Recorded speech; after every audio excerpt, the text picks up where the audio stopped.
How to bind our GCash to Pupu to get our points. Click Pupu Live.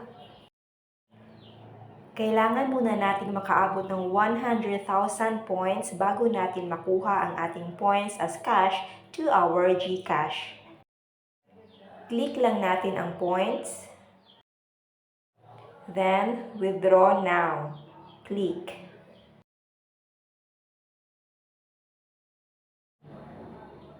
Tapos yan, makikita muli natin ang withdraw now.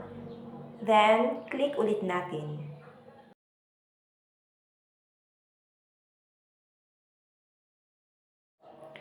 Tapos, i-bind natin ang ating GCash. Click bind. You haven't set a security password. Please set a security password. Click go to settings. Please set a password for security verification. So, gagawa tayo ng password. Please enter again to confirm the password. Confirm it. Then, password set successfully. Click lang natin ang IC sa baba. Then, i-bind ulit natin. Click bind. Then, please enter the security password. Yung ginawa natin kanina, enter natin ulit. Then, submit. Tapos yan, enter the given name, the last name, at ang GCash number natin. So, ayan, i-type natin ang ating first name or given name.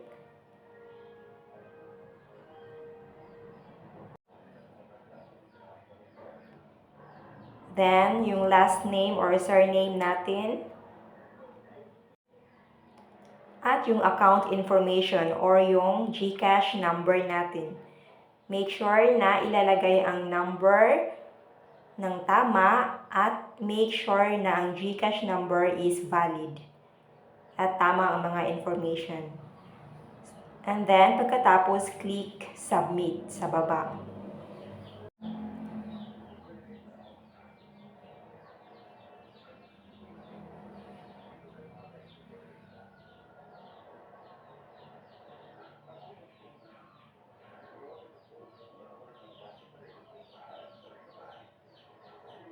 So, ayan, submit. Then, bind successfully. Tapos, basahin lang natin ang mga details. Ayan. Kunting kaalaman lang. Then, click withdraw now.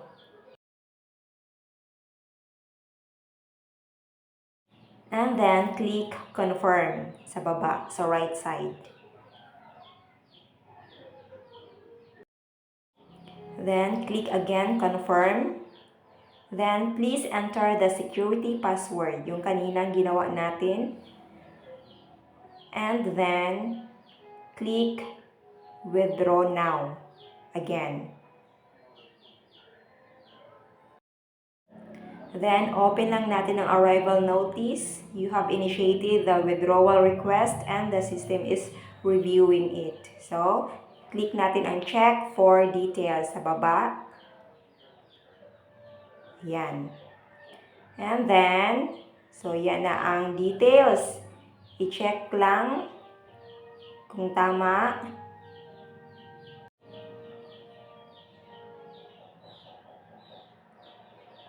Then, check for details. Click again arrival notice. Then, check natin sa ating Pupu. So, ayan, naging 0 points na, meaning na-transfer na ang points as cash sa ating GCash.